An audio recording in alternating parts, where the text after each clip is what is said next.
Sesuatu yang luar biasa sedang terjadi saat ini di Yerusalem. Bukan minggu lalu, bukan tahun lalu, tetapi sekarang pada detik ini. Ketika dunia sibuk memperdebatkan politik dan gosip selebritas, sebuah gempa profetik diam-diam mengguncang kota paling suci di bumi, dan hampir tidak ada yang membicarakannya. CNN diam, BBC diam, kamera dunia tertuju ke tempat lain. Namun di bawah batu-batu kuno tembok barat, sesuatu telah diumumkan yang berpotensi mengubah cara kita memahami akhir zaman. Hanya beberapa jam yang lalu, sekelompok rabi terkemuka berkumpul di tembok itu. Bukan untuk berdoa, bukan untuk urusan politik, melainkan untuk sebuah pengumuman publik, sebuah pengumuman yang mengarah langsung pada tahap berikutnya dari nubuatan Alkitab. Mereka berdiri di bayang-bayang Bukit Bait Suci, tanah yang sama tempat Salomo membangun bait pertama, tempat Yesus mengajar, dan tempat di mana nubuatan mengatakan bahwa peristiwa-peristiwa terakhir dalam sejarah akan terjadi. Lalu menyatakan bahwa waktunya telah tiba untuk mempersiapkan pembangunan kembali bait tersebut. Coba renungkan sejenak. Dewan yang telah lenyap hampir 2000 tahun lalu, kini muncul kembali. Kota yang sama yang menyaksikan penyaliban Kristus kini kembali bergerak dengan tujuan profetik. Dan sementara dunia terus menggulir layar tanpa sadar dan teralihkan, Anda akan segera melihat apa arti sebenarnya dari momen ini.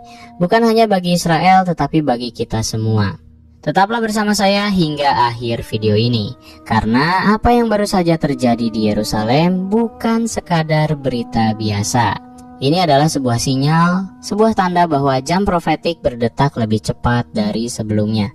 Dan sebelum ini berakhir, Anda akan memahami dengan jelas mengapa pengumuman ini mungkin menjadi peristiwa paling penting dalam generasi kita. Kembalinya Sanhedrin. Untuk memahami mengapa pengumuman ini begitu penting, kita perlu melihat dengan saksama siapa yang menyampaikannya. Mereka bukan sekadar rabi lokal atau tokoh agama yang terpisah-pisah. Kelompok yang berkumpul di tembok barat ini mewakili sebuah badan yang menyebut dirinya Sanhedrin, sebuah istilah yang memiliki bobot sejarah dan makna profetik yang sangat besar. Dalam Israel kuno, Sanhedrin adalah dewan agama dan peradilan tertinggi. Dewan ini terdiri dari 71 orang tua-tua dan ahli yang berasal dari para imam, ahli Taurat, dan para pengajar hukum terkemuka. Lukas 21:24. Berdiri di Bukit Zaitun, menghadap kota yang sama tempat para rabi ini berkumpul hari ini. Ia berkata, Yerusalem akan diinjak-injak oleh bangsa-bangsa lain sampai genap masa bangsa-bangsa itu. Kata sampai dalam kalimat itu memuat makna berabad-abad. Kata itu tidak menggambarkan kehilangan yang permanen, melainkan sebuah hitungan waktu. Ia menandai periode ketika Yerusalem akan berada di bawah kekuasaan bangsa asing, lalu suatu hari akan kembali ke tangan orang Yahudi. Pada tahun 70 Masehi, nubuatan itu digenapi pada tahap pertamanya. Legiun Romawi di bawah Titus menghancurkan bait kedua, membakar Yerusalem, dan mencerai-beraikan bangsa Yahudi ke seluruh penjuru bumi. Itu adalah sebuah bencana yang tampak seperti akhir dari segalanya. Sebuah bangsa terhapus, sebuah perjanjian seolah-olah hancur, dan sebuah bait berubah menjadi abu. Pakaian-pakaian itu telah ditenun dari kain yang diwarnai secara manual, menggunakan bahan-bahan yang sama seperti yang ditetapkan dalam Keluaran 28, yaitu benang biru, ungu, dan kirmizi yang disulam dengan emas. Bahkan baju dada imam besar yang memuat 12 batu untuk melambangkan 12 suku Israel pun telah diselesaikan. Setiap detail telah diteliti, diukur, dan direplikasi dengan cermat. Namun persiapan tidak berhenti pada benda-benda. Persiapan itu juga mencakup manusia. Selama bertahun-tahun, Temple Institute telah mengidentifikasi dan melatih pria-pria yang menelusuri garis keturunan mereka hingga ke suku Lewi, keturunan langsung Harun, imam besar pertama. Para pria muda ini mempelajari ritual kuno tentang korban, penyucian, dan penyembahan. Mereka dilatih untuk melaksanakan tugas-tugas yang sudah hampir 2000 tahun tidak dipraktekkan. Kerangka yang digambarkan oleh para nabi dan rasul menunjukkan bahwa dari sudut pandang Tuhan, sejarah bergerak menuju penggenapan, bukan pengulangan. Bait pertama yang dibangun oleh Salomo adalah tempat kediaman kemuliaan Tuhan. Bait kedua berdiri pada masa kedatangan pertama Kristus. Bait ketiga akan berdiri saat dunia mendekati kedatangannya kembali.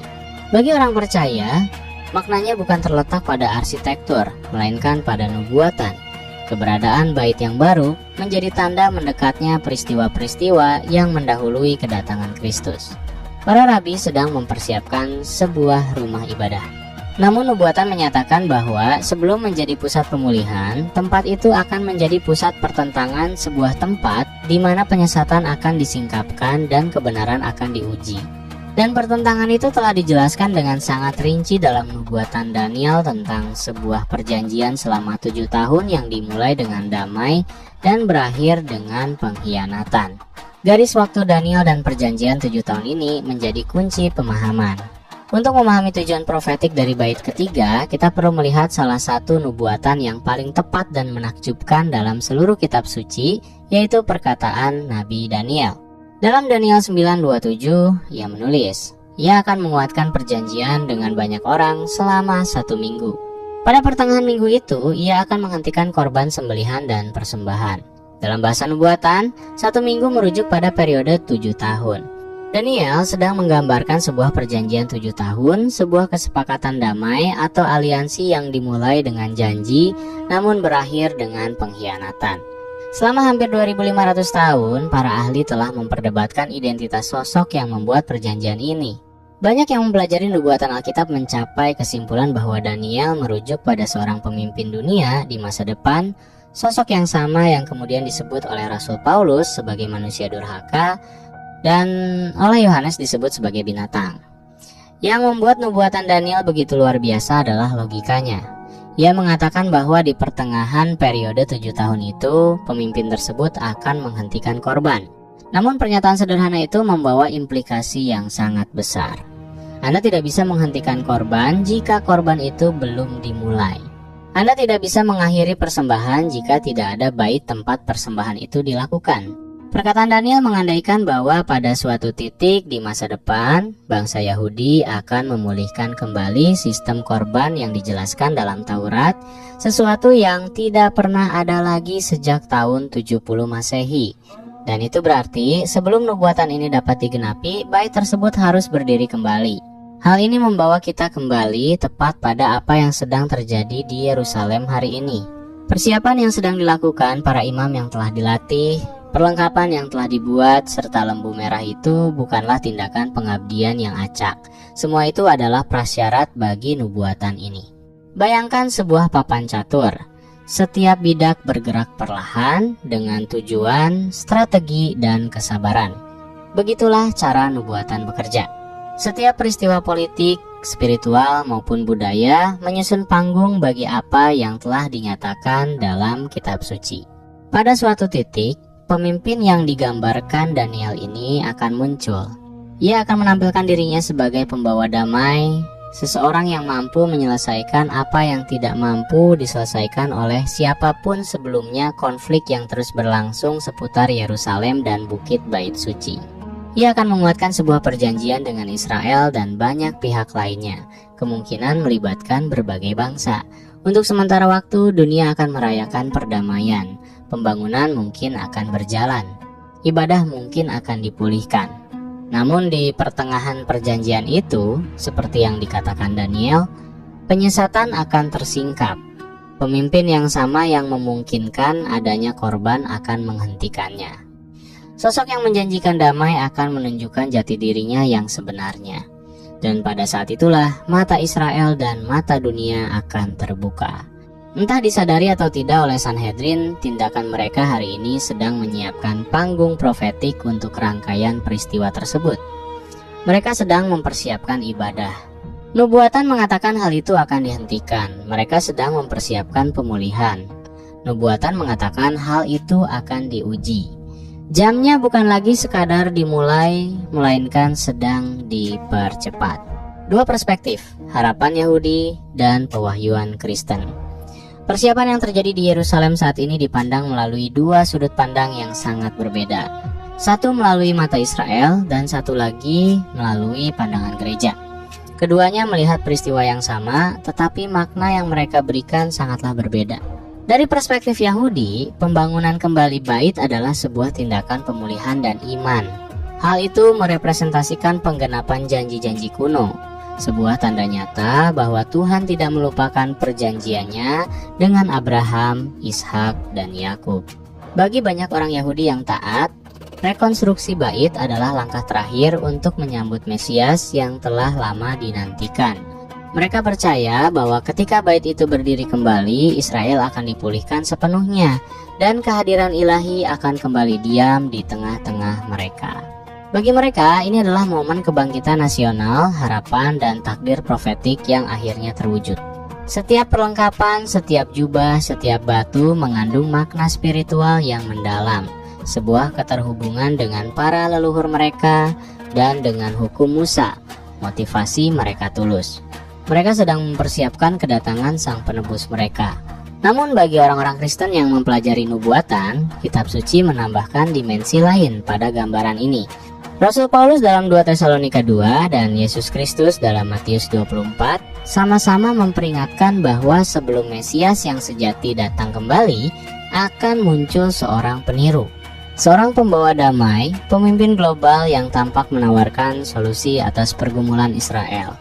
Ia akan menciptakan perdamaian, meneguhkan sebuah perjanjian, dan untuk sementara waktu dipuji sebagai penyelamat. Bangsa Yahudi akan menerimanya, karena mereka percaya bahwa dialah penggenapan harapan mesianik mereka.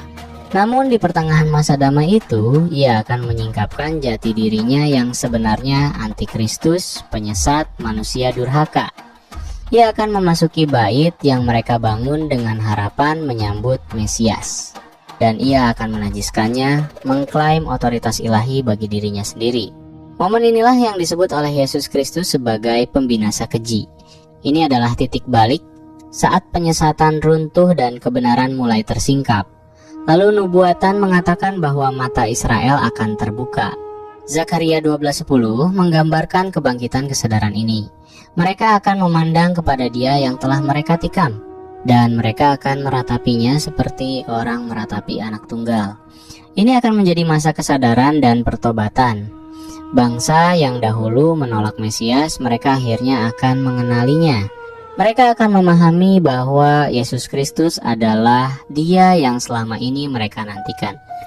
Jadi, sementara para rabi mempersiapkan bait untuk menyambut Mesias, rencana Tuhan justru mengizinkan persiapan itu menjadi panggung bagi pengenalan tersebut. Melalui penyesatan, kebenaran akan dinyatakan. Melalui tragedi, penebusan akan datang. Pembangunan kembali bait bukan sekadar proyek Yahudi, ini adalah proses ilahi. Inilah cara Tuhan membawa sejarah menuju puncaknya melalui harapan manusia, melalui konflik global, dan melalui penggenapan nubuatan. Tanda-tanda ada di sekeliling kita. Nubuatan sedang bergerak. Ketika murid-murid Yesus Kristus bertanya tentang tanda-tanda akhir zaman, ia tidak memberikan satu peristiwa saja. Ia memberikan daftar serangkaian pola global yang akan terjadi bersamaan. Selama hampir 2000 tahun, orang percaya telah menantikan tanda-tanda itu. Dan kini, di generasi kita, hampir semuanya terlihat. Mari kita mulai dengan Israel sendiri, batu penjuru nubuatan Alkitab. Dalam Yehezkiel 37, Nabi melihat penglihatan tentang tulang-tulang kering yang hidup kembali. Tuhan menjelaskan bahwa tulang-tulang itu melambangkan bangsa Israel yang tercerai-berai di antara bangsa-bangsa, yang suatu hari akan dikumpulkan kembali ke tanah mereka. Hal itu terjadi pada tahun 1948 ketika negara modern Israel lahir, sebuah bangsa yang hilang hampir 2 milenium kembali hidup, tepat seperti yang dinubuatkan. Kemudian datang tahun 1967, Perang 6 Hari. Melawan segala rintangan, Israel merebut kembali Yerusalem. Untuk pertama kalinya sejak tahun 70 Masehi, tentara Yahudi berdiri di tembok barat. Zakaria 12:3 menyebut Yerusalem sebagai batu sandungan bagi semua bangsa. Dan hari ini, nubuatan itu terus berlangsung. Kota ini tetap menjadi wilayah paling diperebutkan di dunia, dipersengketakan secara politik, religius, dan spiritual. Selanjutnya, Yesaya 35:1 berbicara tentang tanah yang akan kembali berbunga. Padang gurun akan bersorak dan berbunga seperti bunga krokus. Kunjungi Israel hari ini dan Anda akan melihatnya. Gurun berubah menjadi lahan pertanian. Sistem irigasi menghijaukan Negev. Ekspor buah dan bunga berkembang di tempat yang dulunya hanya pasir. Apa yang dulunya tanah tandus kini menjadi salah satu pemimpin dunia dalam pertanian. Lalu ada Daniel 12:4 di mana Nabi mengatakan bahwa pada akhir zaman banyak orang akan menjelajah dan pengetahuan akan bertambah. Kita hidup dalam penggenapan ayat itu. Dalam beberapa dekade saja pengetahuan manusia meningkat secara luar biasa. Kecerdasan buatan, komunikasi global, dan data digital telah menghubungkan dunia dengan cara yang tak terbayangkan sebelumnya. Sementara itu, Matius 24:14 menyatakan bahwa Injil Kerajaan akan diberitakan ke seluruh bangsa, lalu barulah tiba kesudahannya. Melalui satelit, internet, dan misi global, nubuatan ini sedang digenapi. Pesan Kristus telah menjangkau hampir setiap negara dan wilayah terakhir pun semakin sedikit. Dan akhirnya Zaharia 12 memperingatkan bahwa semua bangsa akan memusatkan perhatian pada Israel. Lihatlah berita-berita saat ini. Perserikatan bangsa-bangsa memperdebatkan keberadaan Israel. Negara-negara di sekitarnya mengelilinginya dan setiap langkahnya menjadi sorotan dunia. Semua nubuatan ini sedang aktif saat ini. Mereka tidak berdiri sendiri. Mereka saling bertemu. Setiap bagian saling menguatkan, membentuk pola yang jelas. Panggung dunia sedang dipersiapkan. Ketika Anda menghubungkan semua tanda ini, Israel dipulihkan, Yerusalem direbut kembali, teknologi berkembang pesat, Injil tersebar, Anda akan menyadari sesuatu yang luar biasa. Generasi yang sama yang melihat tulang-tulang kering hidup kembali juga sedang menyaksikan bagian-bagian terakhir tersusun. Dan kini, seruan untuk membangun bait ketiga menambahkan elemen terakhir dalam gambaran ini. Seolah-olah nubuatan bergerak dari kata-kata di halaman menjadi peristiwa nyata. Pada titik ini, pertanyaannya bukan lagi apa yang sedang terjadi, melainkan apa yang harus kita lakukan.